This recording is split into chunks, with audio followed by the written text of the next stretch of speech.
Project 3, The Fudge Store. A shop you manage sells gourmet fudge. You are tracking the amount of fudge sold each quarter and summarizing the information in a workbook. Let's get started. Click on Task 1. Task 1 says, display the cost worksheet in page layout view.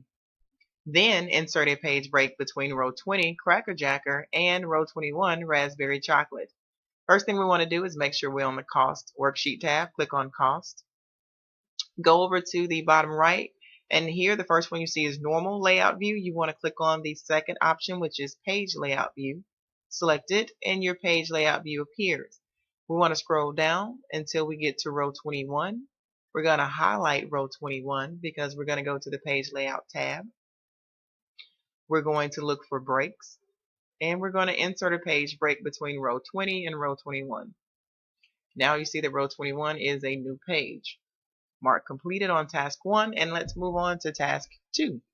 Task 2 says, in the flavors column of the costs worksheet, replace all instances of the misspelled word purge with splurge. So first thing we want to do is make sure we have the flavors column selected. Go to the Home tab.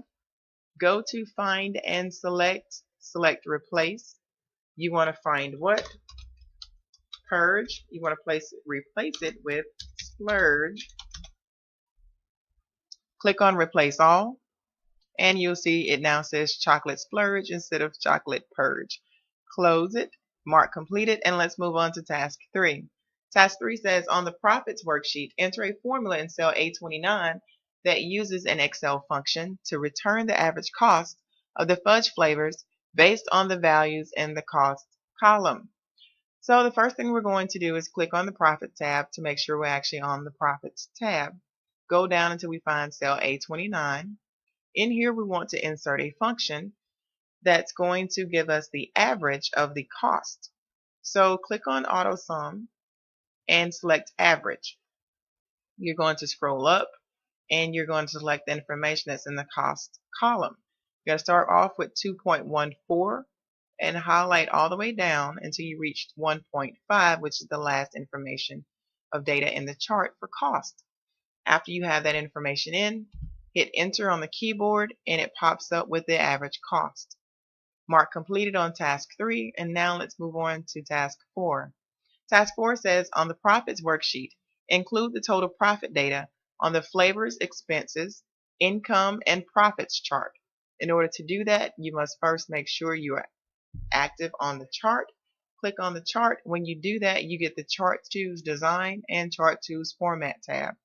Click on Chart Tools Design and look for the option that says Select Data. Click on Select Data where it says Total Profit. Click that button. Click OK. Mark that task as completed. Last and final task, Task 5. Locate the table that has the name Table 1 and change the name to Cost. Go to your name box. Click on your chart. Go to your name box and you're looking for Table 1. Go to Design and it says Table Name. You want to replace the Table 1 name with the word Cost. Hit Enter and you have just now renamed the Table 1 to Table Cost.